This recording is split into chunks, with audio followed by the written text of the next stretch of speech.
Seren Elquanah ben Rosh Elquanah ben Yehudah, Baruch haba.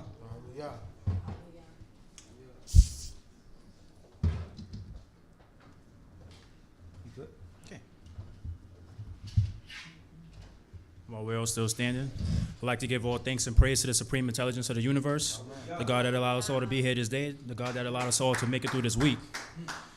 Giving thanks and praise to him continually because days like this is so necessary. And knowing and understanding that we know to exist in this day and to keep this day holy is very important.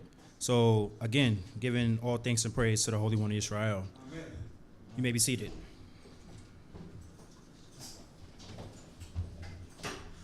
I also like to give due respect to my Abba Chief Elquanah ben Yehudah and continuing to bless him with life, good health, and strength. Pray that he be with all of those that my Abba loves in his heart and keeps in his mind. I also pray that the Most High God be with Nasierio ben Yasaskar and his family as well. And I'd like to give due respect to everyone, men, women, children. And with that, I bid you all in the tongue of our ancient forefathers, Shabbat Shalom Lakim. Shabbat Shalom Lakai. All right. Heath, great job. You know, it's good to see. I guess I'm not one of the young men anymore, so I'll be 30 this year. But it's good to see that there's people after me and people after us that's going to continue on this legacy. And, you know, in my hopes and my prayers, I want y'all to take it further than Israel has ever been before.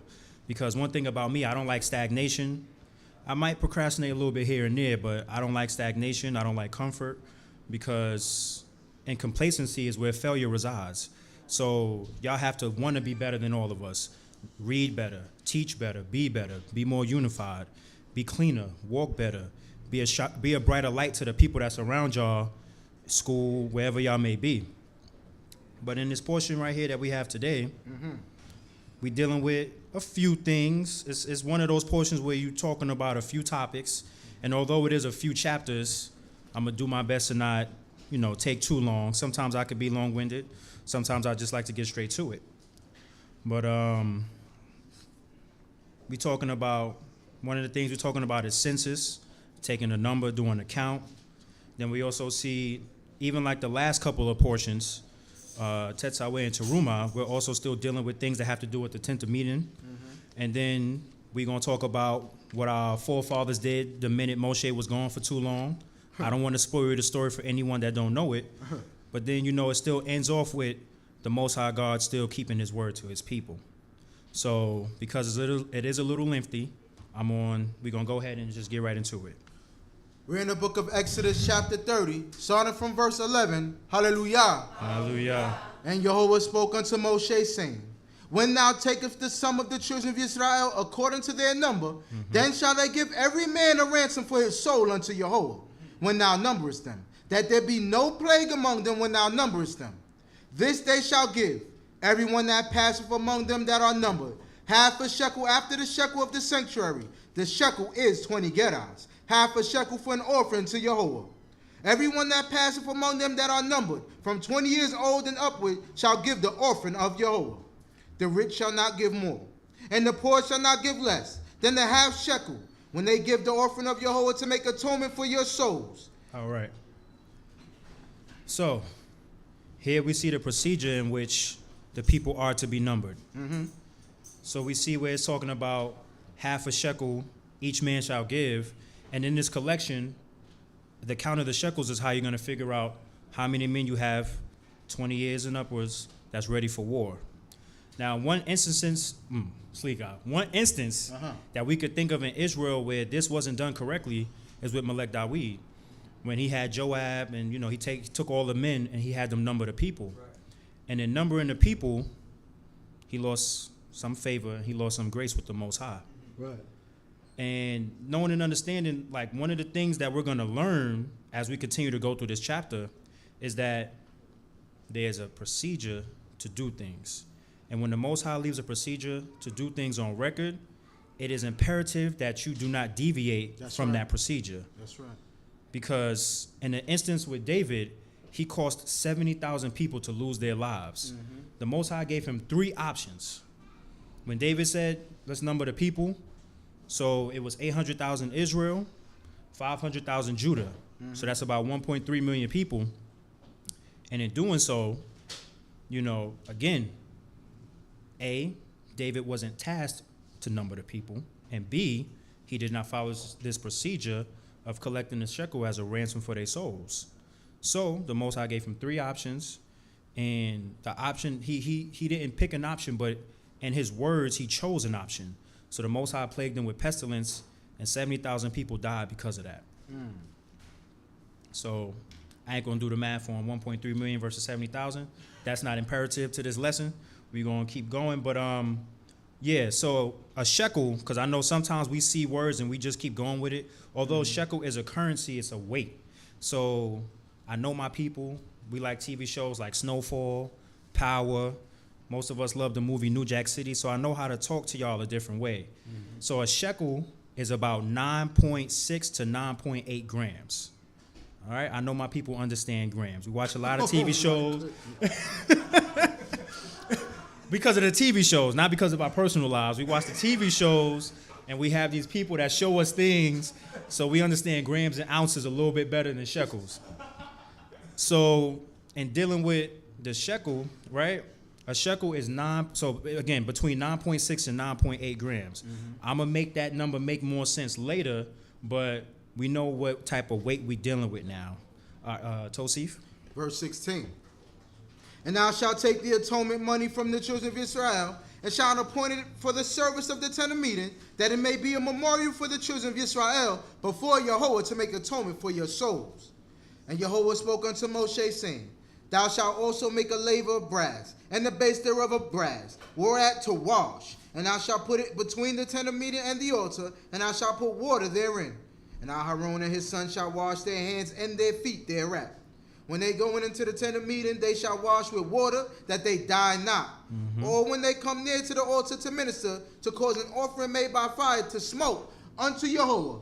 So they shall wash their hands and their feet, that they die not. And it shall be a statute forever to them, even to him and to his seed throughout their generations. All right, so one point that I also did want to make, and again, this is just me speculating, because I know our people, we like to think, and unfortunately, due to all them Greek philosophers, we always want to know the why to certain things. We always got to wonder the why. It can't just be because the Most High said not to do it.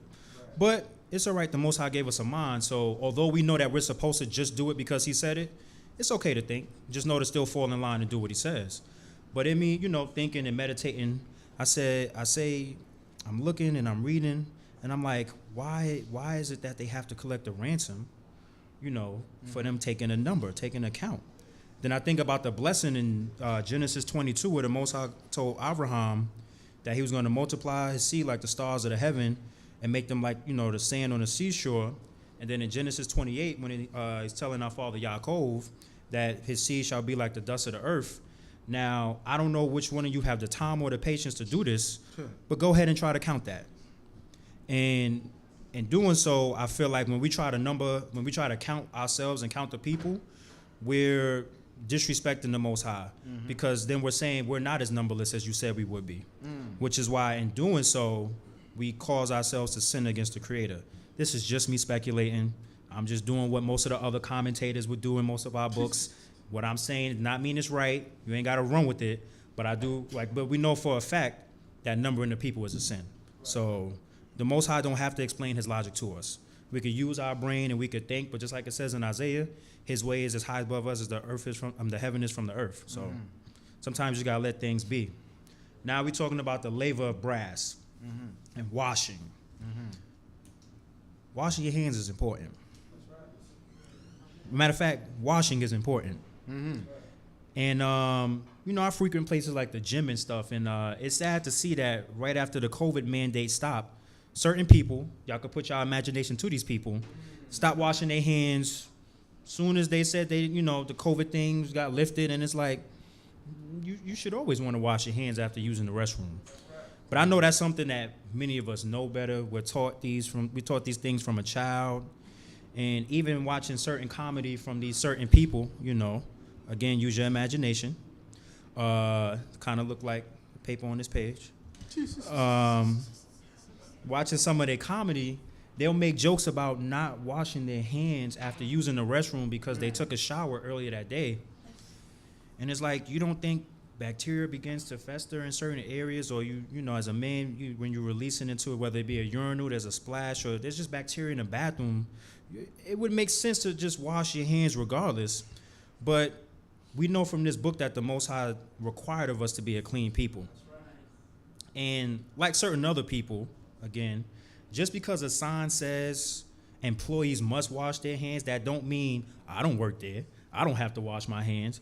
That's what some people rationalize. So just because it say here, this is, you know, it's talking about the Levites doing this and the priests, that don't mean, I know we know, but I'm going to go ahead and say it just in case there might be anybody that might not know. Wash your hands. Be clean. If you're going to be dealing with anything that has to do with the Creator, be clean. That's why we shower and we like to look nice. I knew Heath was teaching as soon as I walked in. I saw that katona. I'm like, all right, Heath's going up today. All right. I had to switch up a little bit. It's a little something. I had to do a little something. I got to keep up with the young buck. I can't, but I'm going to keep up a little bit while I can. But we see here, and then we go, it says, all right, 21. It says, so they shall wash their hands and their feet, that they die not, and it shall be a statute forever to them. So we see how serious the Most High God takes being clean. That's right. Especially when you handling his affairs. They're going to be ministering before the people. So the same way they have to be clean in a physical form is the same way they have to be clean in the spiritual form. These are all things that we see as we go throughout the other portions. So, Tosif. Verse 22. Moreover, Yehovah spoke unto Moshe, saying, take thou also unto thee the chief spices of flowing myrrh 500 shekels, and of sweet cinnamon half so much, even 250, and of sweet calamus 250, and of cassia 500, after the shekel of the sanctuary, and of olive oil a hin. Okay. So we remember how much a shekel weigh, right? So we just going to round it off to about 9.7 grams, okay? So if we start doing some of the math, because it's not going to make sense to us how much 500 shekels of myrrh is. We can't even visualize that. Most of us can't even visualize grams because in America we deal with ounces and pounds. So that's something we're a little bit more accustomed to. But again, I know y'all like the term grams. I'm gonna stick with what my people like right now. So 500 shekels. That's about 4.8 kilograms. That's 4.8 keys, as they call it on the streets. So we got 4.8 keys of myrrh. Now the sweet cinnamon, he said half, right? So that's 250. We ain't even really got it. So that's 24. So that's approximately 2.5 keys of cinnamon, calamus, and then cassia 500. And then we got the olive oil. A hin is approximately 1.5 gallons. Now that we can visualize. Especially me.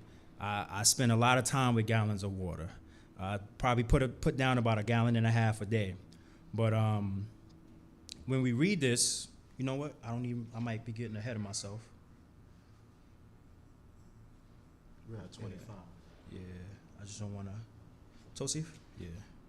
And thou shalt make it a holy anointing oil, a perfume compounded after the art of the perfumer. It shall be a holy anointing oil. And thou shalt anoint therewith the tent of meeting and the ark of the testimony, and the table and all the vessels thereof, and the candlestick and the vessels thereof, and the altar of incense and the altar of burnt offering with all the vessels thereof, and the laver and the base thereof. And thou shalt sanctify them that they may be most holy. Whatsoever touches them shall be holy. Even thou shalt anoint Aaron and his sons and sanctify them, that they may minister unto me in the priest office.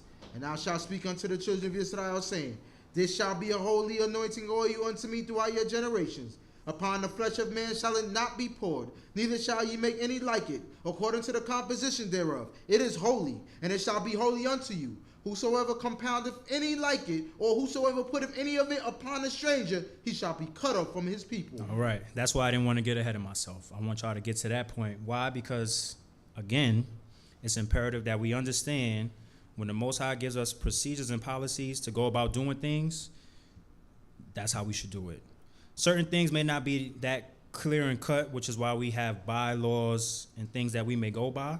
But when we're dealing with things like this, where the Most High gives us the measurements, you know, it's not exactly telling you how to make it here because there's different ways to create perfumes and oils, but that's not even important. The fact of the matter is you have the ingredients, You have who it's supposed to be for, and who you know you're not supposed to give it to.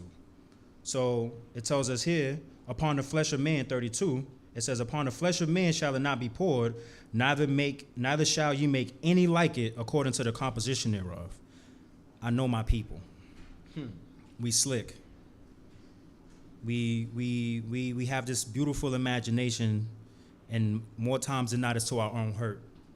So the reason why the Most High had to say, again, neither shall you make any like it according to the composition thereof, because our people will say, okay, well, I didn't use 4.8 keys of myrrh, I only used 3.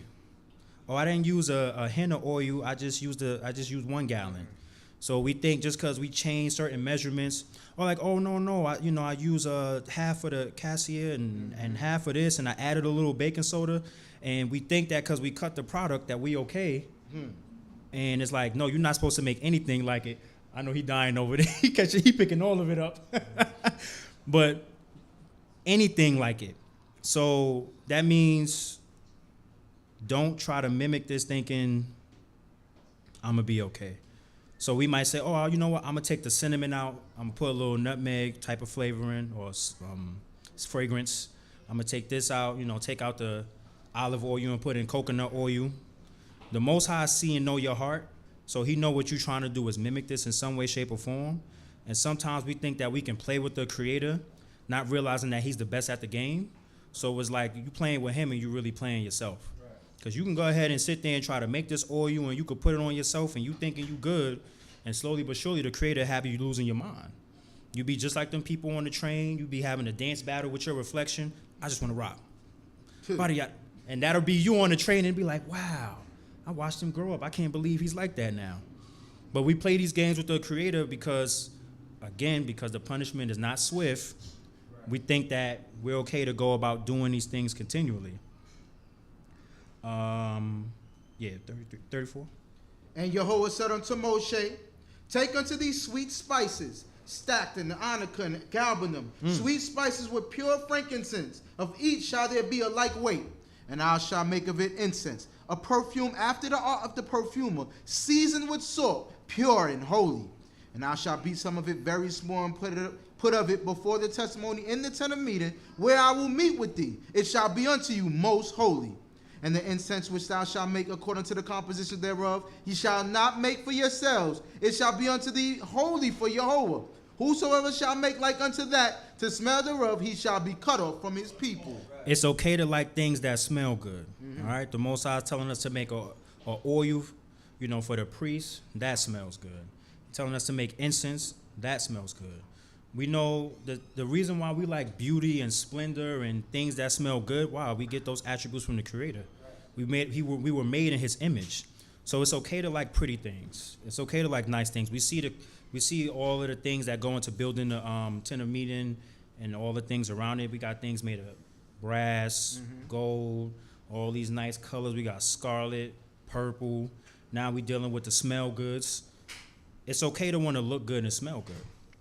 Matter of fact, you should want to look good, and I hope people would want to smell good. That's the least we could do.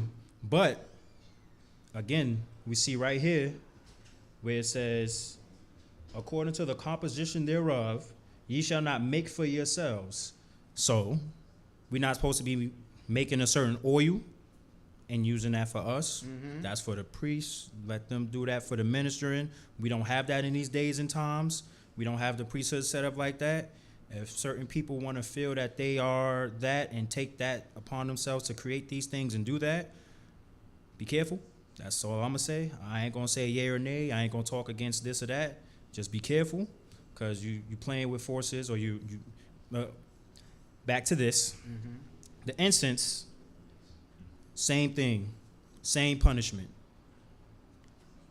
It shall be, in 38, where it says, to smell thereof, he shall be cut off from his people. A lot of times we think we have an idea of what being cut off by the Creator is.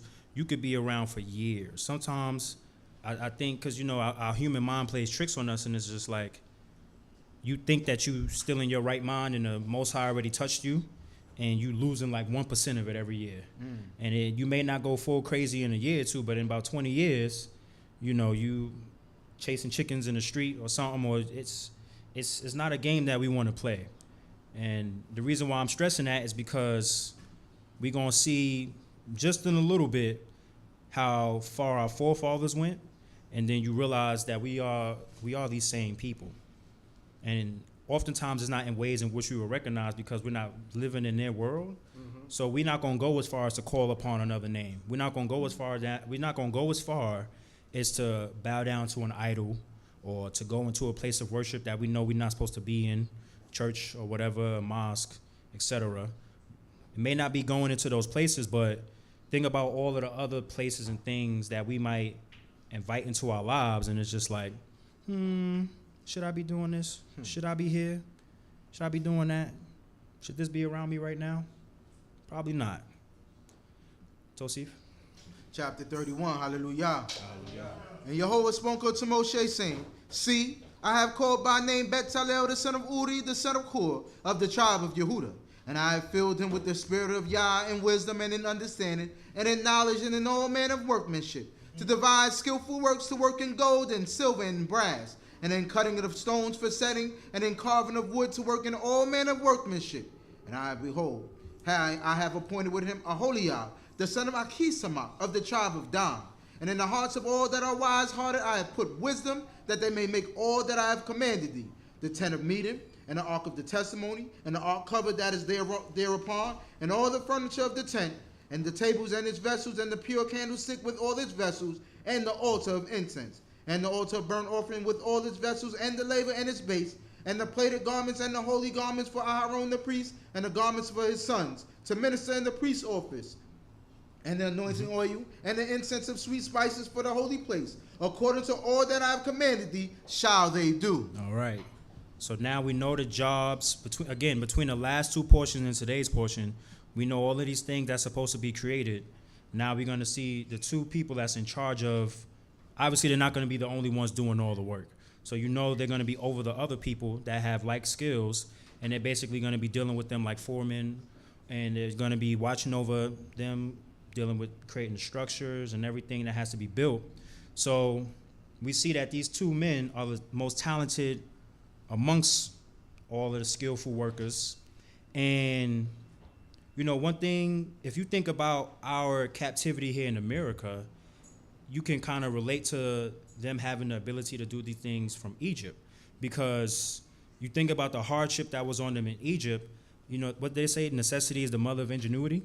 So we know that there was a lot of hardships given to them, so they had to create ways in which would make their work easier. So we had engineers then the same way we have engineers now. We had carpenters and metal workers, etc. They had all of these skills in which they obviously developed in Egypt, but just because they developed it there don't mean that the Most High ain't gonna have them use it for his glorification. Right. So that means what can we really take from that is just like, get these skills, get this education, and bring it back here. Because a lot of our, you know, we see it with a lot of athletes and entertainers where they acquire a certain amount of wealth and notoriety, and oftentimes they move off and they don't pour back into these same communities, where it's like create opportunities for other young men that may not have the same level of talent as you. So again, get your skills, become the best that you can in your fields. And this is even me talking to myself, is being the best that you can. Why? Because obviously the Most High saw the amount of work that they put into doing these things, and that's why he chose them for this. And even thinking about it from a more personal level, like I've been drawing since I was 6. I also went to school for engineering. So whether I look at it from an artistic or intellectual standpoint, you have to be careful in your selection and picking people for a certain project, because it's not always just about someone having skills, but do they have the patience? Do they have the patience to measure everything correctly? Make sure this is supposed to go here, this should be that. Make sure the color is the color that it's supposed to be.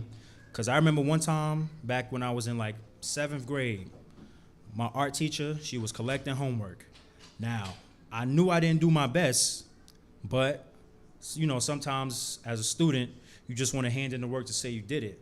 So she got to my homework. As what she would do is she would do this right in front of the whole class. She would go through everybody's work. So when she got to mine's, she ripped it twice. She crumbled it. She threw it right in the middle of the floor.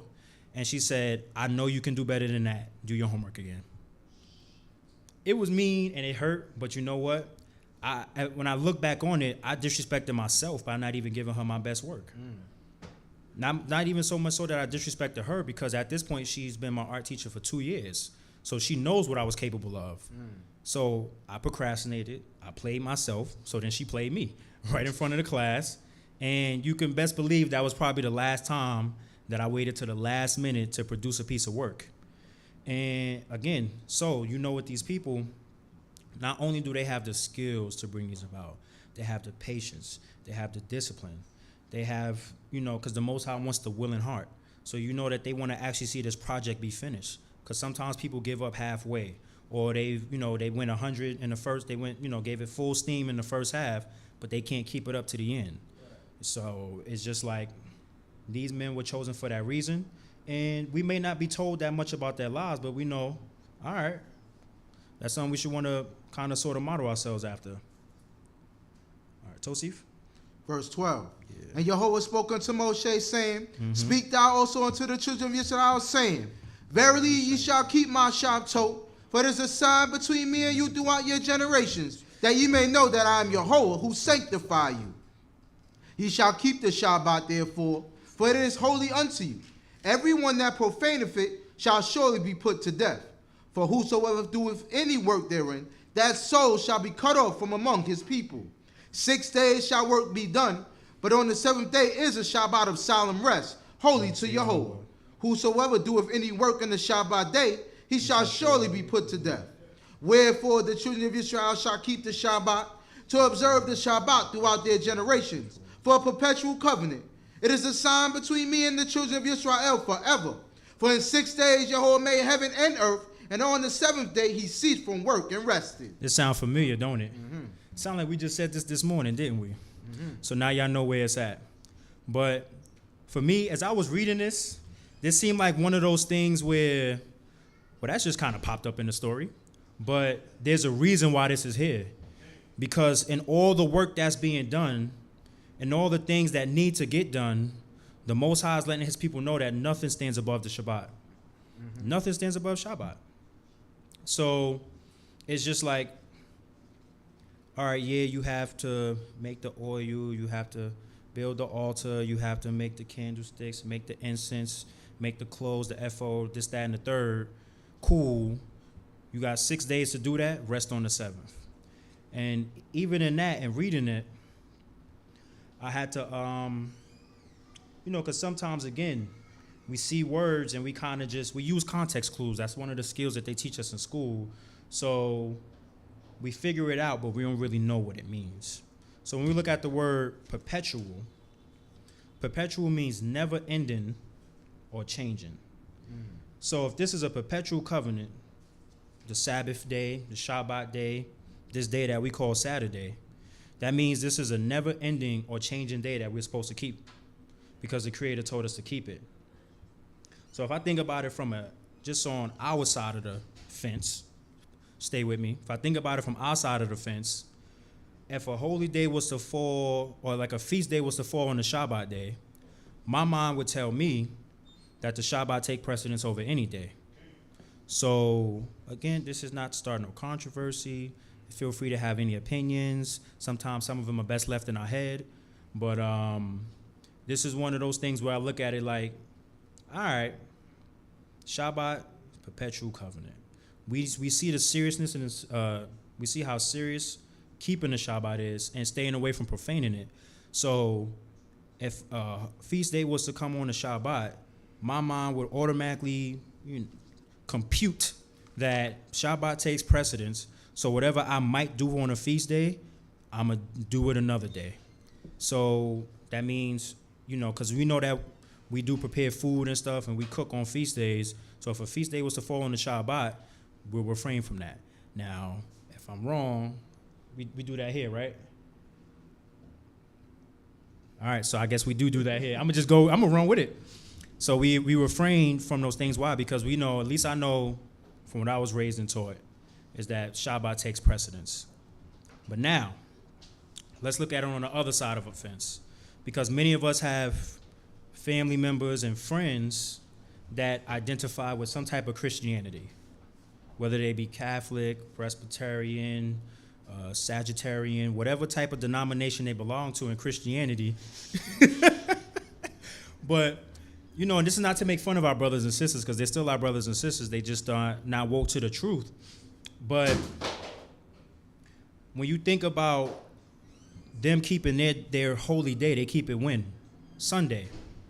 So we know that the seventh day is today. And in that, we see that the Most High said it's a perpetual covenant. They may have good intentions, but they're still not doing the right thing. Because this is the day that the Most High said to keep holy. And even in that, I feel like I lost my page. But even in that, we have to be more mindful of how we keep this day holy as well. Because not just going to work, that's just half of it. That we also have to be mindful of our thoughts. We have to be mindful of our phones. Again, I'm talking to myself too on that. Because we have so much access to so much things, we have to be mindful of all of the things that we might be doing or saying that's causing us to somewhat profane the Shabbat day.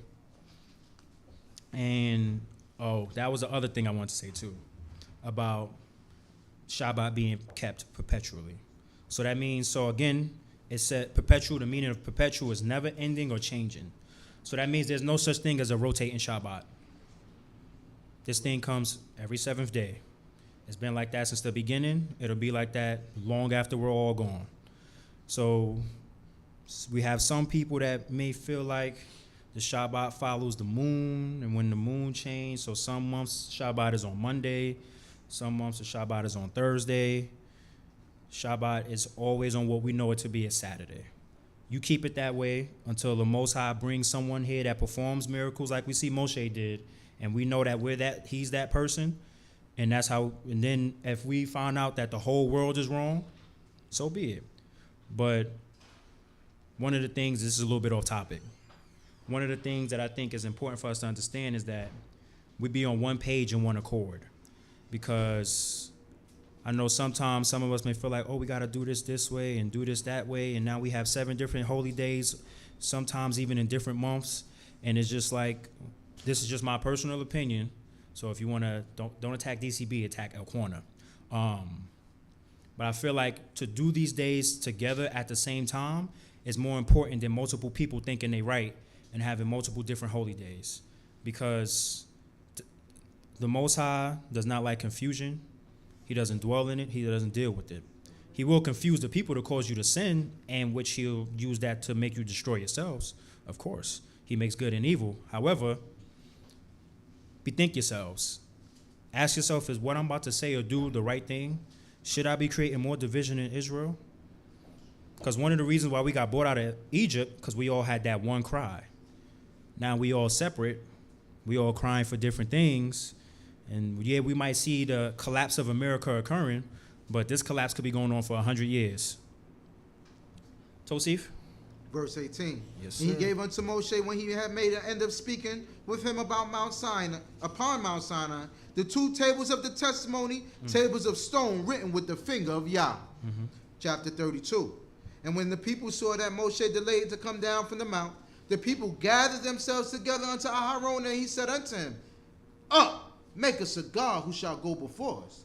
For as for this Moshe, the man that brought us up out of the land of Egypt, we know not what is become of him. And Aharon said unto them, Break off the golden rings which are in the ears of your wives, of your sons and of your daughters, and bring them unto me. You know, Sleek, my bad. I actually meant to stop earlier. When I read this, I just started looking at it like, wow, they really treated Aharon like the substitute teacher. No respect. I'm pretty sure we've all been there. Whether you've been a part of the shenanigans or not, we've all been in a class where you had a substitute teacher for a day. Good old days, right? Hopefully y'all generation not like that. Maybe y'all oppas could tell y'all about that. But if you know anything about when a actual teacher was absent and the substitute was present, there was a lack of respect. It was very difficult for that person to do their job. And you got to keep in mind Aaron's position at this point. Aaron, he may not be quote unquote as high as Moshe is, but he's up there. He is up there. So, Torah. Give me 1 second, y'all.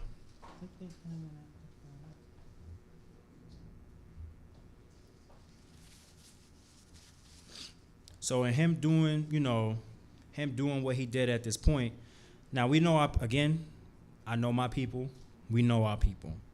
So when they approached Aaron, they didn't say, oh, please do this for us, or if thou seest fit, Aharon, please make us, that's not how they approached him.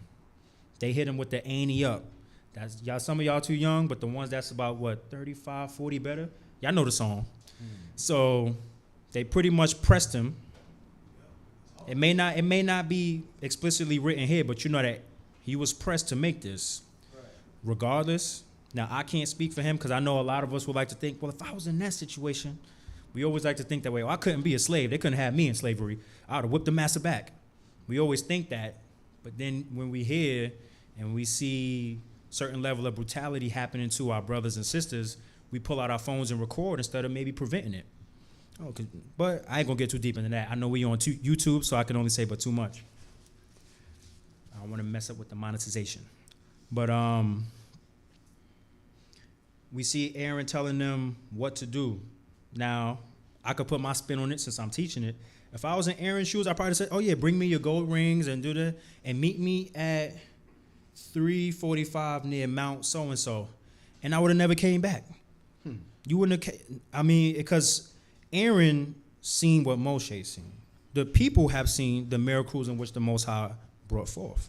So it was like, y'all all know what the Most High is capable of. Y'all clearly know what Moshe is capable of. They only acted up because Joshua wasn't around, because you know they would have took all that bass out that voice had Joshua would have been in the midst of the camp. You know, he's kind of like the Abba of the congregation.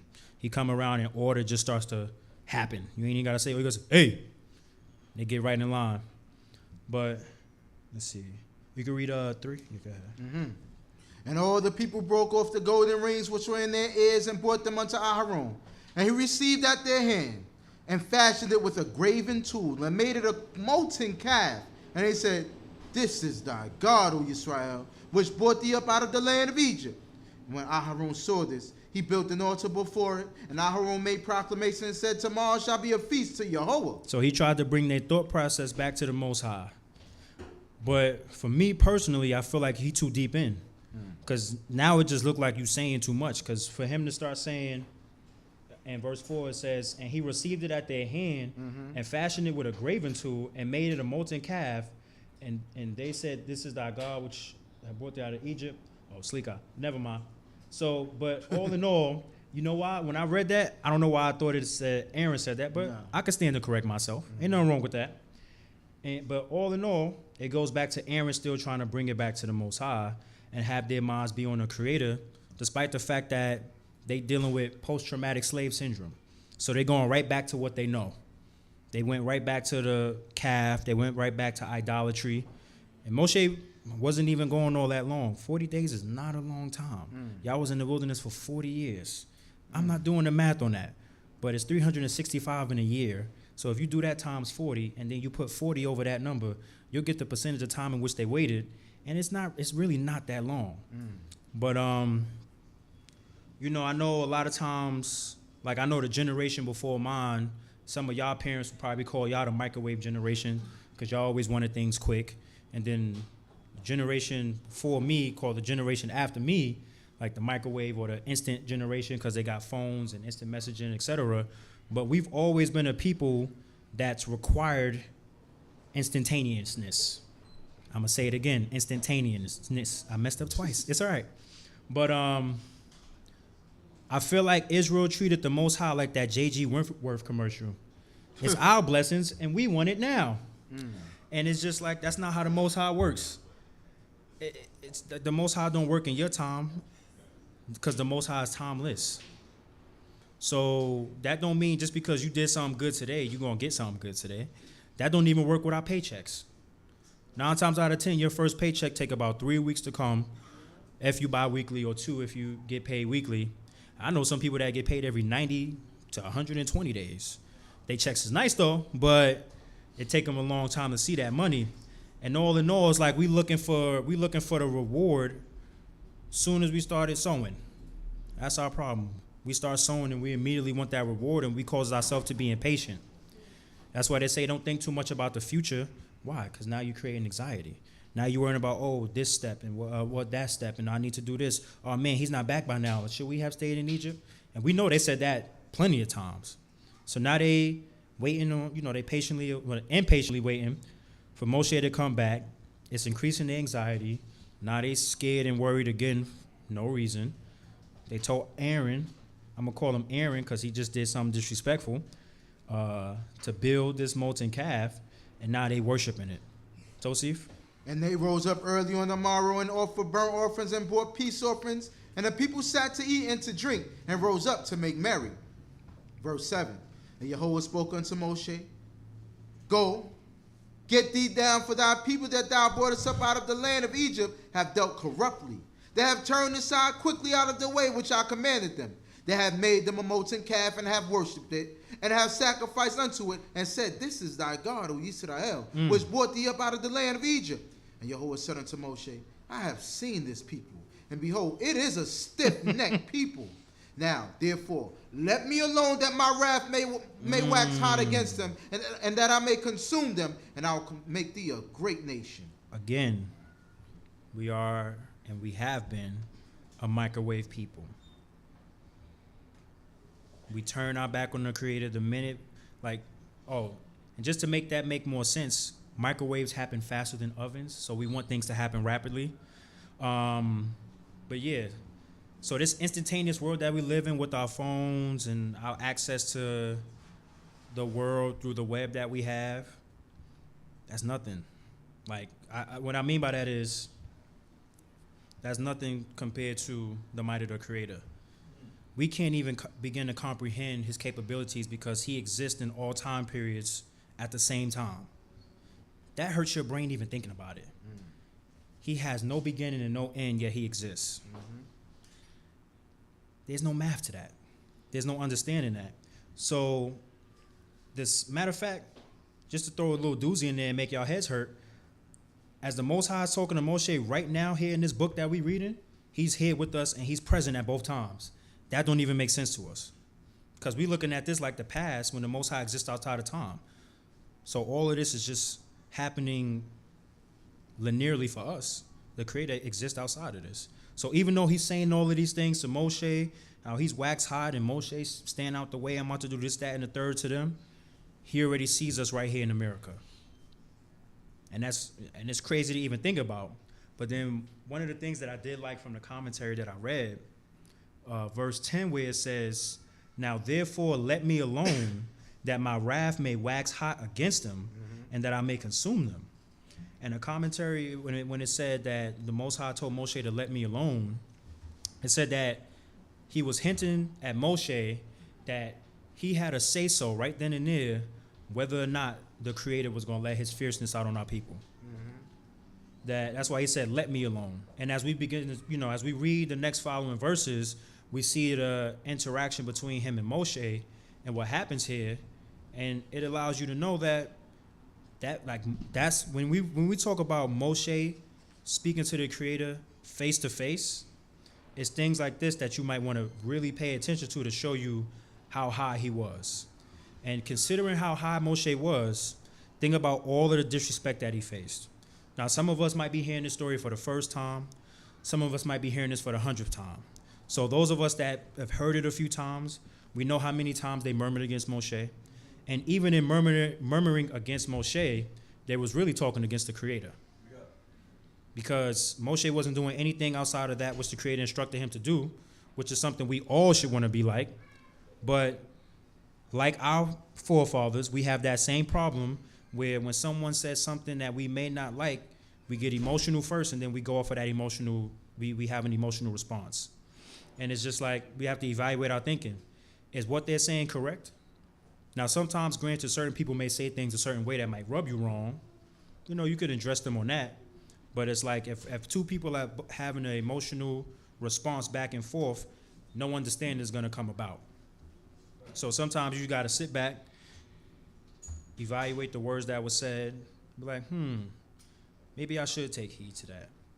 Or the way I look at it personally, this is just me, if somebody come to me about something that they think I should correct or change, whether I agree with what's being said to me or not, I always appreciate it. Because the fact of the matter is, that person, in my mind, appreciates me enough to say, I want to see you doing better than what you just did. A lot of us can't take correction. I know sometimes older people may feel like, oh, young people, they just don't listen. They think they know it all. They think they got it all figured out. As a person who's worked with people more than twice his age, a lot of his life, older people can't take correction either. And this is not to do the old versus young, because, in America, it's always a versus. Old versus young, white versus black, men versus women, north versus south. And this is not one of those versus things because it falls on everybody. A lot of us we can't take correction. As much as we like to think we're able to, we can't. And this is one of those things that if we all learned how to do it, we might be a little bit further along in life. Because if somebody's correct, like it says in the Proverbs, the Most High correct us the way a father chastising his son that he loves. So again, like somebody telling me something, all right, we don't always agree with things that's said to us right away because we got our idea of how we should be doing things. But you know what? Torah for the information. Torah for the consideration. I appreciate it. Tosif? And Moshe besought Yehovah, his God, and said, Yehovah, why dost thy wrath wax hot against thy people, that thou hast brought forth out of the land of Egypt with great power and with a mighty hand? Wherefore should the Egyptians speak, saying, for evil did he bring them forth to slay them in the mountains, and to consume them from the face of the earth? Turn from thy fierce wrath and repent this evil against thy people. Remember Abraham, Yitzchak, and Yisrael, thy servants to whom thou didst swear by thine own self, and sayest unto them, I will multiply your seed as the stars of heaven, and all this land that I have spoken of will I give unto your seed, and they shall inherit it forever. And Yehovah repented of the evil which he said he would do unto his people. So right there again in verse 13, we see where that promise is being mentioned again, where we'll be multiplied as the stars of the heaven, and he'll give Slika. Let me just go ahead and read it. I'll multiply your seed as the stars of heaven, and all this land which I have spoken of will I give unto your seed, and they shall inherit it forever. The covenant is being mentioned again. But that, just in case anyone missed it, I mentioned earlier why I think numbering the people was so offensive to the Creator, because none of us could count the stars. And you can go ahead and try to count, and another one going to pop up, and you're going to start back from where you started, not even realizing you went around in a circle. So trying to number his people is blatant disrespect. But right here we see Moshe asking the Most High, why doth thy wrath wax hot against thy people, that thou hast brought forth out of the land of Egypt with great power and with a great mighty hand? And this is right after the Most High told him what the people were doing. But still, he's asking, because we know Moshe, his heart is always for the people, so he's pleading for the people, and he's mentioning what other people might say that the Most High did. You couldn't handle them. He brought them out of Egypt. He couldn't handle them, so he destroyed them. Because Moshe know how the mind of man works. Most High knows how the mind of man works. So all of this exchange that we see happening between the Most High and Moshe, just know this is one of those things in the story that's for dramatic effect. That's just how I look at it, because again, the Most High is now, the Most High is then. Not was then, he is then. Don't even make sense, do it? But we see here where Moshe's mentioning the covenant that was made to Abraham, Yitzchak, and Yisrael. And as I was reading this, I said to myself, I know a lot of times we consider Moshe humble. He has a lot of humility, but to me, the way he showed it was very important, because in multiple instances, you see him pleading for a people that he knew didn't like him. Like, there's not even one of those secret hates where they got the animosity behind his back. Like, they behind his back and to his face with it. They all around him with the disrespect. And regardless of the fact, he still stuck to his mission. And that's one of those things that we could kind of take from this portion too, where it's just like, everybody's not going to like you. Mm-hmm. Trying to make everybody like you, and you're still going to make some people upset, because then you're going to look like a people pleaser to that person. They're like, I don't like people pleaser.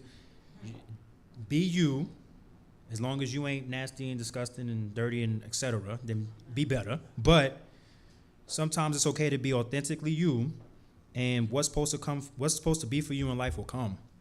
Like, even outside of this topic, I was thinking back to, TV shows and stuff. They always have little gems, but we miss it. And they always have the character asking, oh, what's some good dating advice?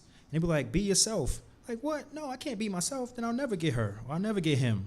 But it's like, no. Be yourself. Because if that person is for you, they'll be for you. And if that person is not for you, let them go. Being yourself, we like to put on these facades and these costumes, and we introduce things into our life that are not supposed to be there. And now to maintain that thing that you got from the costume that you put on, now you got to work twice as hard. Now you got a headache. Now you're dealing with this. Now you're dealing with that. Why? Because you created a facade that you now have to keep up to keep this thing, and it's not really for you. You should have just been yourself. But back to Moshe. Considering the people, even when he know they don't like them. We should be this way a little bit. I know we ain't got that Moshe spirit, because we don't want nobody, if you got something to say to me, just say it to, a lot of us got that spirit in us. We got that fight in us, that dog in us, where we want to address things. But looking at how Moshe moved and how he lived his life, the Creator caused him to live 120 years. None of his natural forces abated. His vision was better than all ours right now. Mind you, we're not even most of us not half his age. So just be mindful of, what? Is my emotions right now more important than the mission? Is my feelings right now more important than what it is that I have to do? This guy. But in all seriousness, I know he's being serious, but it's funny. But in all seriousness, sometimes we let our feelings get in the way of our blessings.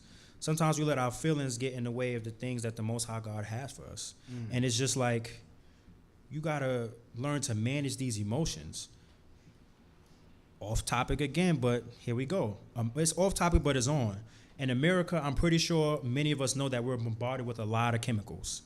That's a whole nother lesson in itself. I'll be here for about 3 hours. I got another half. I'm not going to keep y'all here that long. But we're bombarded with a lot of chemicals in our water, our food, our soaps, deodorants, detergents.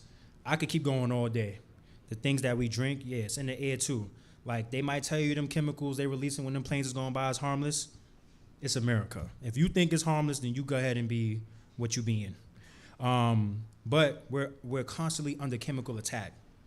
Even if you look at, so many products have soy in it where it's not necessary. Men, I'm talking to men specifically. Flip the back, read them ingredients on a nutrition label, and there's really no nutrition in it.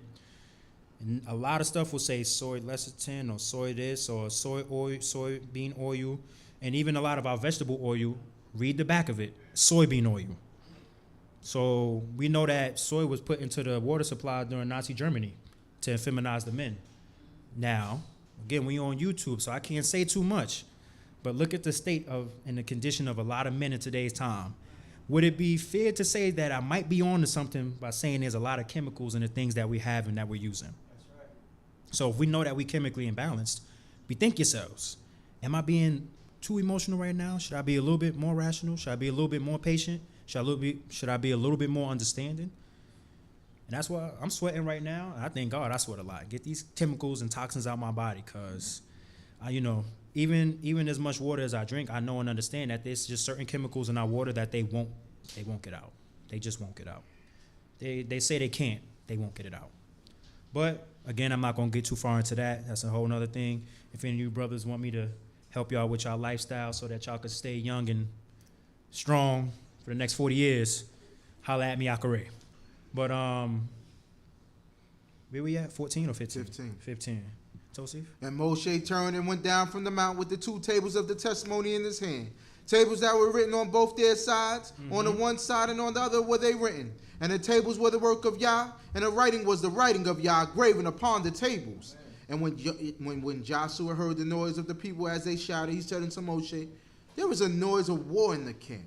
And he said, it is not the voice of them that shout for mastery, neither is the voice of them that cry for being overcome, but the noise of them that sing do I hear. And it came to pass, as soon as he had came nigh unto the camp, that he saw the calf and the dancing, and Moshe's anger waxed hot. And he cast the tables out of his hand, and broke them beneath the mount. And he took the calf which they had made, and burnt it with fire, and ground it to powder, and strewed it upon the water, and made the children of Israel drink of it. You know how mad you got to be to make somebody do this? Like, and so now, despite the fact that Moshe just finished pleading for these people, after seeing what he saw for his own eyes, because it's one thing to hear something, it's another thing to see it. So he might have heard what was going down. He might have felt that his people was out of line for doing what they did, but actually seeing with his own eyes, it caused him to just, let me go back up.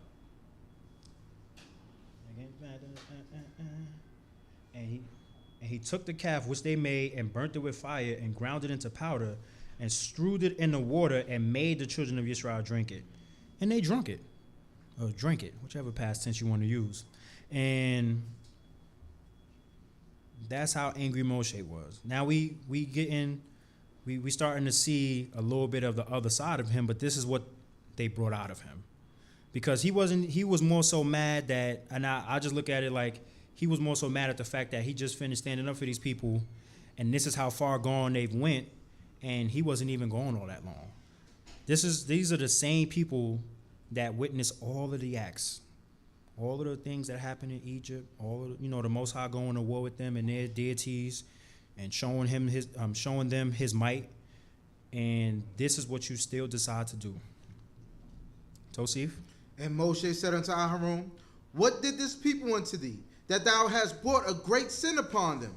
And Aharon said, let not the anger of my Lord wax hot. Thou knowest the people, that they are set on evil. All right. So now we see Moshe, now he pressing Aaron about this. Because if you think back to what I was just saying earlier, Aaron is literally second in command when it comes to Israel at this point. So that means, a position of power is not about, exercising that power over people, but it's about having accountability for the people. So Aaron and Moshe in their positions are supposed to be accountable for these people. So that's why Moshe is saying to him, what did this people unto thee, that thou hast brought a great sin upon them? So he's looking at it like, how bad they must have pressed you, because he don't see no scars on his brother. His clothes don't look messed up. Aaron looked just fine. He looked the same as he did before he left.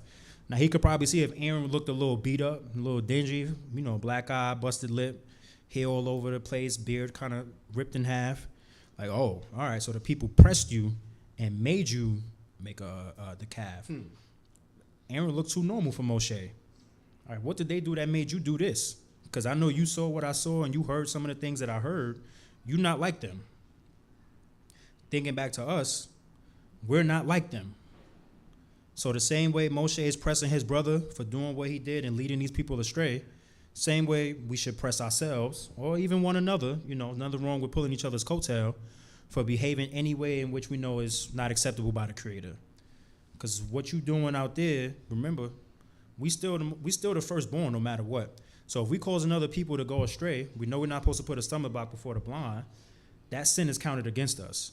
So if we moving in a way in which Most High's people or anybody's people, because they all God's children, if we moving in a way in which causes them to move opposite of what the Creator wants from mankind, that's on us. That sin is on us. And that goes beyond just acting, what's a cleaner word I want to use?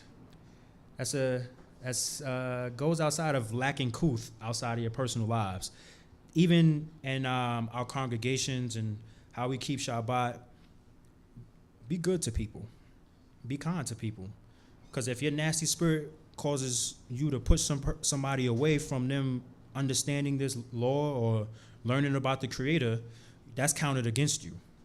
Because sometimes we think that just because we're doing Torah and we keeping Torah, we could behave in any manner. And it's like, no, you got to do that which is good and right. It has to be a balance, which is why I find myself being very patient. I was working at a methadone clinic last year, and you encounter so many people with addictions and mental disorders. And although I consider myself a patient person before then, I feel like my patience increased because now I'm dealing with people, from my understanding, have toddler-like minds and adult-like bodies. So they're here. Yeah, they might be big and grown and stuff, but them drugs and things that they started to use at such a young age caused their minds to stunt.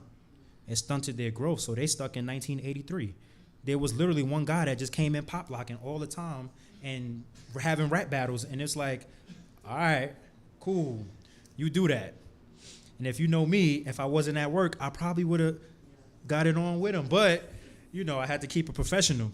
But back, in all seriousness, it's like you learn that, you know what, not everybody, but people are going through things that you don't know. And no matter how normal they look, that don't mean their mind is all the way there. So it's like, let me be patient in this moment. Because I can't assume that you have my level of understanding, and I can't even assume that you're all the way here. So let me deal with this person this way, same way that I would with a child. Let me be patient. And even with us, I'm not a parent, but I'm going to speak up for the kids, for the youth. As parents, be patient with y'all children too. Sometimes they need that, hard, that toughness on them. But other times they need that patience, they need that understanding, they need that compassion. Because the same way you wouldn't want anyone talking to you or behaving with you a certain way at work, even if it was your supervisor, don't behave that way with your children. Because you demand a certain level of respect. Don't put them in a position to now think something about you in the wrong way. Because we know that the things that we think, say, or do towards our parents is counted against us. So don't be thinking no wicked thoughts. Oh, I wish you would just, oh, if he or she would just, like Chief Ooze was just talking about earlier about the respect of the parents and all of the things that they do for us, and at the same time, as parents, because I would like to be one day, and I've been studying a little bit of children's psychology, but it's just like, you got to understand that these little people have feelings too. So that don't mean that just because I'm bigger or tougher or in an authoritative position that I talk to them any old kind of way. Because if I want them to treat me with a certain level of respect, I should give it to them. And if it's not given back, I still don't even have to be disrespectful. I have ways of dealing with things. Sometimes we always want to meet a person at their level. That's what a lot of people talk about nowadays, especially on social media. Oh, I match energy. Oh, if you want to go low, we can go to, y'all know the rest. Some of y'all know the rest. But it's just like, to me, that's lower level thinking. Why am I matching your energy when, if anything, I should be higher than you? And this might come off arrogant, but I think I consider myself higher than going that low. So I'll never meet a person at that level. One thing my Abba taught me, as long as they don't put their hands on you, I feel pretty safe most of the time. I will say I am safe most of the time, Torah YAH. But again, we were at this, Moshe being angry. Yeah, sorry. Getting a little dehydrated.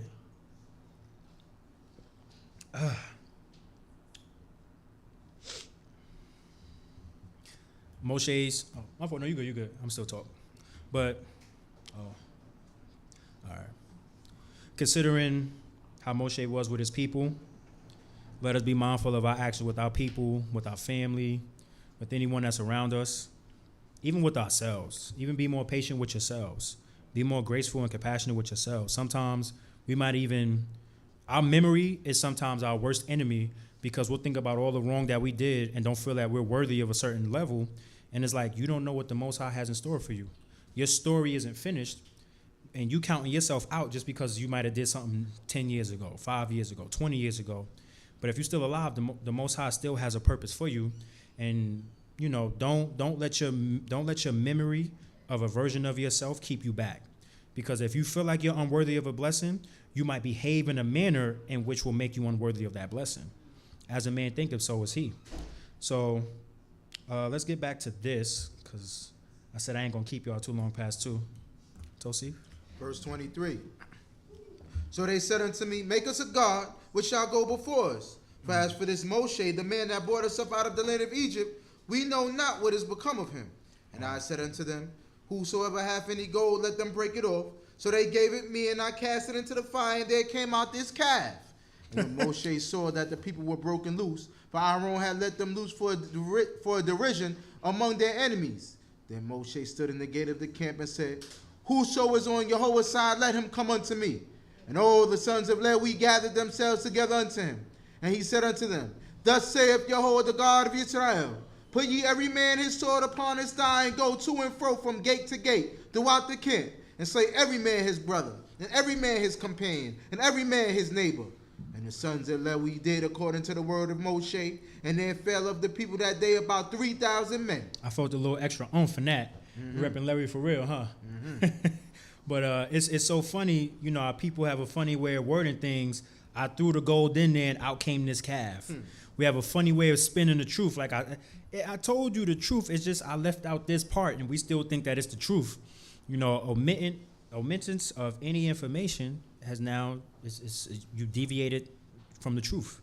So, you crafted this thing. You built this. But I'm not even going to focus too much on that. But, we see this book and this is our people. This is God's people because we want to absolve ourselves from any guilt in certain situations. So it's just like, I didn't. I just threw the gold in there and the calf came out just like that. But the Most High still had, despite the fact that Moshe pleaded for their lives, the Most High still has something in store for them. Because now we see the tribe of Levi. Shout out to y'all. No hate in my DNA.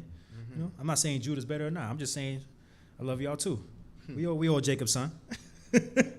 But we see they put in that work. They took out about 3,000 men. Judah would have did 8. But let's go to 29, verse 29. And Moshe said, consecrate yourselves today to Yahuwah, for every man hath been against his son and against his brother, that he may also bestow upon you a blessing this day. And it came to pass on the morrow, that Moshe said unto the people, ye have sinned a great sin, and now I will go up unto Yahuwah, peradventure I shall make atonement for your sin. And Moshe returned unto Yahuwah and said, oh, this people have sinned a great sin, and I have made them a god of gold. Yet now if thou wilt forgive their sin, and if not, blot me, I pray thee, out of thy book which thou hast written.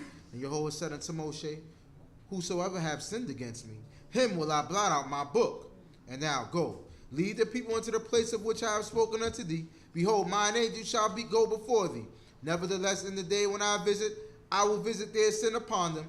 And Yahuwah smote the people because they made the calf which Aharon made. So he still took out a number of people because they did that which is wrong and an example had to be made. We learn best from examples sometimes. Sometimes we might have to see somebody else fall a certain way. Sometimes we have to be the ones that fall. But unfortunately, that's the way our human minds work. Some of us are not too visual, so we got to see the punishment in order to know that it was coming. But again, going right back to Moshe's humility, where he's asking to be blotted out from the book.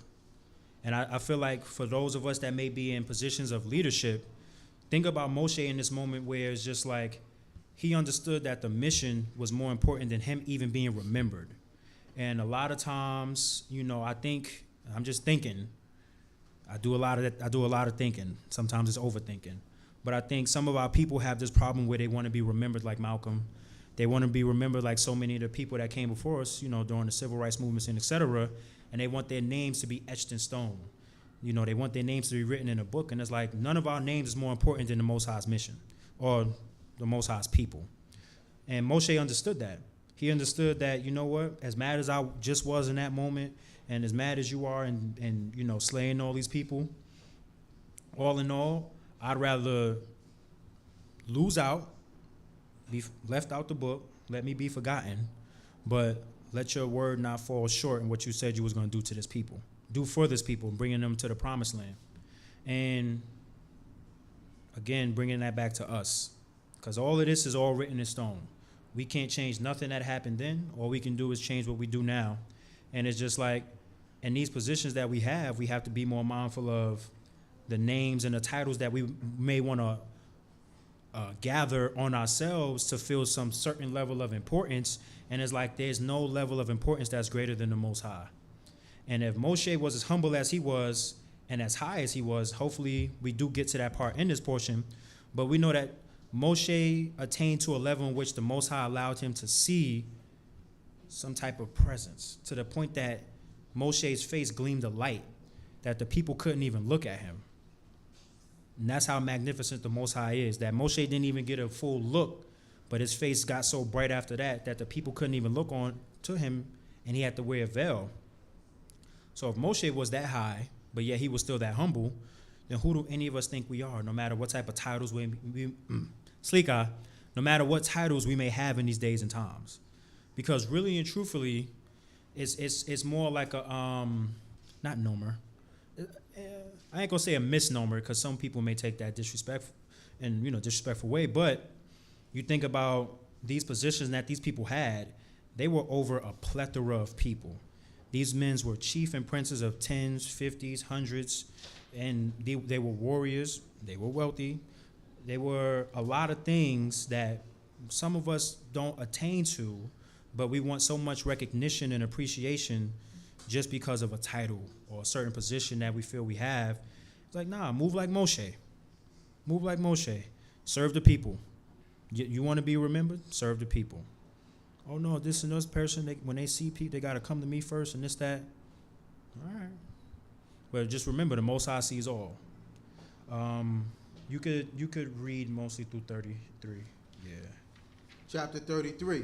And Yehovah spoke unto Moshe, depart, go up hence, thou and the people that thou hast brought up out of the land of Egypt, unto the land which I swore unto Abraham, to Yitzchak, and to Yaakov, saying, unto thy seed will I give it, and I will send an angel before thee, and I will drive out the Canaanite, the Amorite, and the Hittite, and the Perizzite, and the Hivite, and the Jebusite, unto a land flowing with milk and honey. For I will not go up in the midst of thee, for thou art a stiff-necked people, lest I consume thee in the way. And when the people heard these evil tidings, they mourned, and no man did put on him his ornaments. And Yehovah said unto Moshe, say unto the children of Israel, ye are a stiff-necked people. If I go up into the midst of thee for one moment, I shall consume thee. Therefore now put off thy ornaments from thee, that I may know what to do unto thee. Sorry, just to cut you off real quick. When I read that part, and it said, and when the people heard these evil tidings, they mourned, and no man did put on his ornaments. I'm pretty sure we all have seen at least one video or court show where a person was being sentenced, and as soon as they start reading off all those charges, now they start to pass out in court. They start crying. Mm-hmm. And it's like you wasn't thinking about this being the outcome of anything that you was doing. You didn't think shooting up the balcony with the grandma and all the grandkids, nothing was just going to happen to you. You thought you was just going to get away. There was no way they was going to recover the gun. Nobody saw your face. Nothing. But that's our people. Again, the more you read this book, there's no way you can read this book and think that our people here aren't from these people.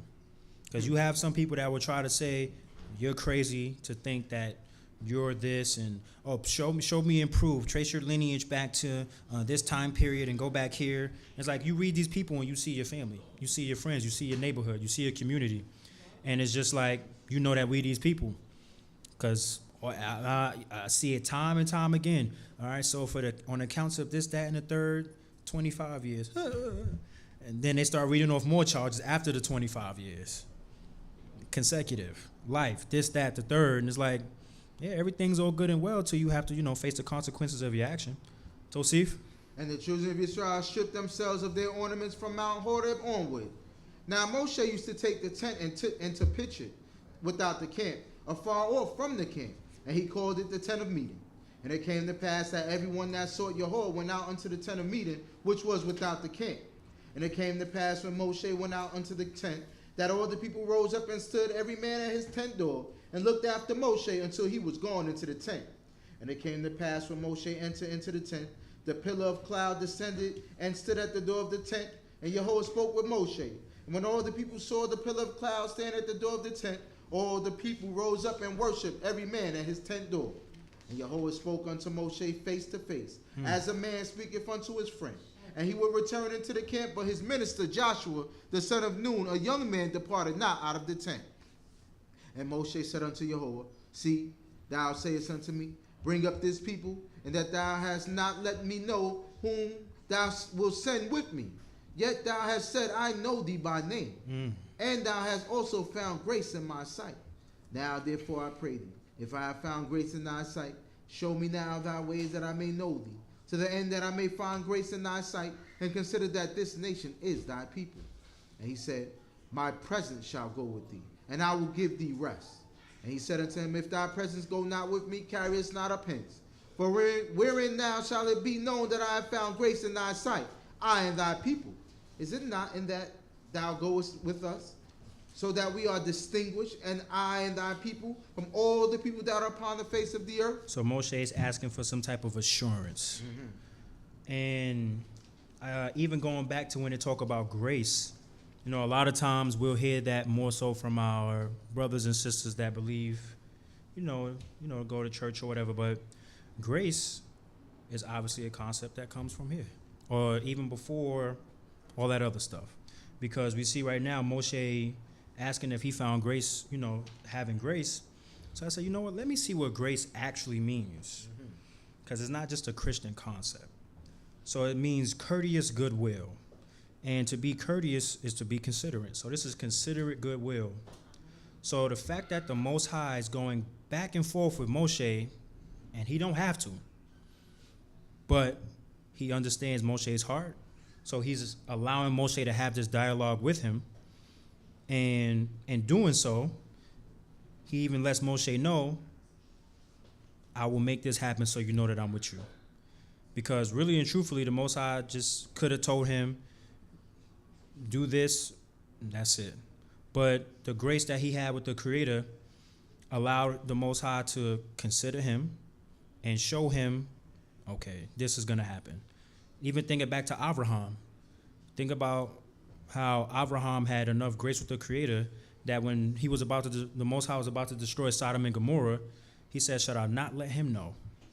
He didn't have to let Abraham know, but he knew that Lot was in Sodom and Gomorrah, and eventually word would got back to Abraham, and he would have been worried about his, you know, his nephew and his family, extended family, but the Most High considered Abraham enough to send them in and let him know. And even with Moshe now, he considered him enough to say, I'm going to give you some level of assurance so that you know that I'm with you. Tosif? And Yehovah said unto Moshe, I will do this thing also that thou hast spoken, for thou hast found grace in my sight, and I know thee by name. And he said, show me, I pray thee, thy glory. He said, I will make all my goodness pass before thee, and will proclaim the name of Yehovah before thee. And I will be gracious to whom I will be gracious, and I will show mercy on whom I will show mercy. He said, thou canst not see my face, for man shall not see me and live. And Yehovah said, behold, there is a place by me, and thou shalt stand upon the rock, and it shall come to pass while my glory passeth by, that I will put thee in a cleft of the rock, and will cover thee with my hand until I have passed by. And I will take away my hand, and thou shalt see my back, but my face shall not be seen. Chapter 34, hallelujah. Hallelujah. And Yehovah said unto Moshe, hew thee 2 tables of stone like unto the first, and I'll write upon the tables the words that were on the first tables, which thou didst break. And be ready by the morning, and come up in the morning unto Mount Sinai, and present thyself there to me on the top of the mount. And no man shall come up with thee, neither let any man be seen throughout all the mount, neither let the flocks nor herds feed before the mount. And he hewed 2 tables of stone like unto the first. And Moshe rose up early in the morning, and went up unto Mount Sinai, as Yehovah had commanded him, and took him in his hand 2 tables of stone. And Yehovah descended in the cloud, and stood with him there, and proclaimed the name of Yehovah. And Yehovah passed by before him, and proclaimed, Yehovah, Yehovah, God, merciful and gracious, long-suffering and abundant in goodness and truth, keeping mercy unto the 1,000 generations, forgiving iniquity and transgression and sin, and that will by no means clear the guilty, visiting the iniquities of the fathers upon the children, and upon the children's children, unto the 3rd and unto the 4th generation. And Moshe made haste, and bowed his head toward the earth, and worshipped. And he said, if now I have found grace in thy sight, O Yehovah, let Yehovah, I pray thee, go in the midst of us, for it is a stiff-necked people, and pardon our iniquity and our sin. Take us for thine inheritance. And he said, behold, I make a covenant. Before all thy people I will do marvels, such as have not been wrought in all the earth, nor in any nation. And all the people among which thou art shall see the work of Yehovah, that I'm about to do with thee, that it is tremendous. Observe thou that which I am commanding thee this day. Behold, I am driving out before thee the Amorite, and the Canaanite, and the Hittite, and the Perizzite, and the Hivite, and the Jebusite. Take heed to thyself, lest thou make a covenant with the inhabitants of the land whither thou goest, lest they be for a snare in the midst of thee. But he shall break down their altars, and dash in pieces their pillars, and he shall cut down their asherim. But thou shalt bow down to no other God, for Yehovah, whose name is jealous, is a jealous God. I just want to interject right here where I don't even like the use of this word jealous. I prefer possessive because, you know, as most of us would know, jealous is when you kind of envious of something that's not really yours, but we belong to the Most High. And all the praise that's due to him belongs to him. So he's not necessarily jealous for his praise, but he's possessive over, he's deserving of that which he should be given because he's the creator of all things and everything. So in them calling upon any other names and all of them weird practices that these nations had, they caused the Most High and his possessiveness to deal with them the way that he did and remove them from the land. Tosif? Lest thou make a covenant with the inhabitants of the land, and they go astray after their gods, and do sacrifice unto their gods, and they call thee, and thou eat of their sacrifice, and thou take of their daughters unto thy sons, and their daughters go astray after their gods, and make thy sons go astray after their gods. Thou shalt make thee no molten gods. The feast of unleavened bread shalt thou keep. 7 days thou shalt eat unleavened bread as I commanded thee. At the time appointed in the month Abib, for in the month Abib thou camest out from Egypt. All that openeth the womb is mine. And of all thy cattle thou shalt sanctify thy males, sanctify the males, the firstlings of ox and sheep. And the firstlings of an ass thou shalt redeem with the lamb. And if thou wilt not redeem it, then thou shalt break its neck. All the firstborn of thy sons thou shalt redeem, and none shall appear before me empty. I just want to talk about one more thing, and I'm going to let you finish it out. But one of the other things that we could kind of take from the previous verses is that there ain't nothing wrong with a little bit of segregation. Now, because of America, we think of it in a negative way, but we know that we're supposed to be a separate people, a holy people. So sometimes, and not sometimes, most times, really, when we allow ourselves to be in the midst of other people, we pick up their ways. It's supposed to be the other way around, where they're supposed to assimilate to our lifestyle, but you can clearly see right here where it's the Most High saying that don't give your sons and your daughters to them because they're going to turn their hearts away from me and they're going to go after their ways. So we kind of should be more mindful of that, because you think about the last how many decades of Israel that we've been sending to public school, and now is the worst time to have your children in school. It's the absolute worst time, but we haven't gotten to that point where we created opportunity for our people to not have to send their children to school. So that shows us the amount of work that still needs to be done, because we know in sending our children around these people, which they are very impressionable at their young ages. So you at work 40 hours a week and they at school 40 hours a day, then it's hard for you to speak this to them when you walk up in the way, when you lie down, when you rise up. Why? Because when you coming home from work, you tired. So you getting ready for work in the morning, they getting ready for school. So a lot of times there is going to be a disconnect, because the level of instilling that you're supposed to have with them, you miss out on it. So now they're being indoctrinated by the teachers, they're being indoctrinated by their friends, they're being indoctrinated by their phones, because a lot of people have a warped perception of reality thanks to social media. All of these things are infiltrating their mind, and now it's hard to brainwash them with Torah. And brainwash isn't necessarily a bad word, because we know this isn't a bad thing. If Torah is not wrong, then there's nothing wrong with brainwashing somebody with Torah. So you can go ahead and finish it out. 6 days thou shalt work, but on the 7th day thou shalt rest. And plowing time and in harvest thou shalt rest. And thou shalt observe the feast of weeks, even of the first fruits of wheat harvest, and the feast of ingathering at the turn of the year. 3 times in the year shall all thy males appear before Yehovah God, the God of Yisrael. For I will cast out nations before thee and enlarge thy borders. Neither shall any man covet thy land when thou goest up to appear before Yehovah thy God 3 times in the year. Thou shalt not offer the blood of my sacrifice with leavened bread, neither shall the sacrifice of the feast of the Passover be left unto the morning. The choicest first fruits of thy land shalt thou bring unto the house of Yehovah thy God. Thou shalt not see the kid in its mother's milk. And Yehovah said unto Moshe, Write thou these words, for after the 10 of these words I have made a covenant with thee and with Yisrael. And he was there with Yehovah 40 days and 40 nights. He did neither eat bread nor drink water. And he wrote upon the tables the words of the covenant, the 10 words. And it came to pass when Moshe came down from Mount Sinai with the 2 tables of the testimony in Moshe's hand, when he came down from the mount, that Moshe knew not that the skin of his face sent forth beams while he talked with him. And when Aharon and all the children of Israel saw Moshe, behold, the skin of his face sent forth beams, and they were afraid to come nigh him. All right. Yeah, Torah for the pause. I did want to, I know I mentioned it earlier, but I do want to bring it up again since we're here now about this is just what, like, it's hard for us to imagine this because we really can't. But you ever seen somebody just with a good tan, and not like the tan from an American beach, but like a tan from a beach that's out of the country, and their skin got that nice glow to it and it's gleaming? Now imagine that times 10 to the point, because you know light does reflect and refract off of our skin, especially when we have oil and stuff on it. So that's what's happening with Moshe right now, where all of this light is coming off of his face.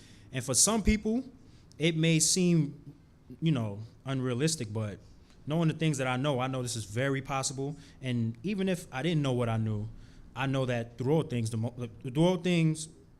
the Most High, all things is possible. So right now we dealing with Moshe having a light that's so bright that people can't even face him. That, I don't know. I know David was my favorite hero, but this might be my new one. I don't know. Moshe got all these powers. He can control the water. You know what I mean? He out here gleaming like he's like the Avatar. He's just bending all the elements. But Tosif, let's close it out. And Moshe called unto them, and Aharon and all the rulers of the congregation returned unto him, and Moshe spoke to them. And afterward all the children of Israel came nigh, and he gave them in commandment all that Yehovah had spoke with him in Mount Sinai. And when Moshe had done speaking with them, he put a veil on his face. But when Moshe went in before Yehovah that he might speak with him, he took the veil off until he came out. And he came out and spoke unto the children of Israel that which he was commanded.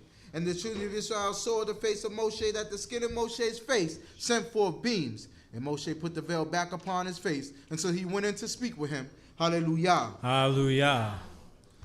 Torah Abba for your attentive ears. And I would like to thank the Most High again for even giving me the strength and the opportunity to speak before his people. I pray that the words that I spoke were found acceptable. I continue to pray that the services that we have before the Creator is found acceptable in his eyesight. I hope you all leave with something good, you know. Shabbat Shalom Lakim. Shabbat Shalom. All right.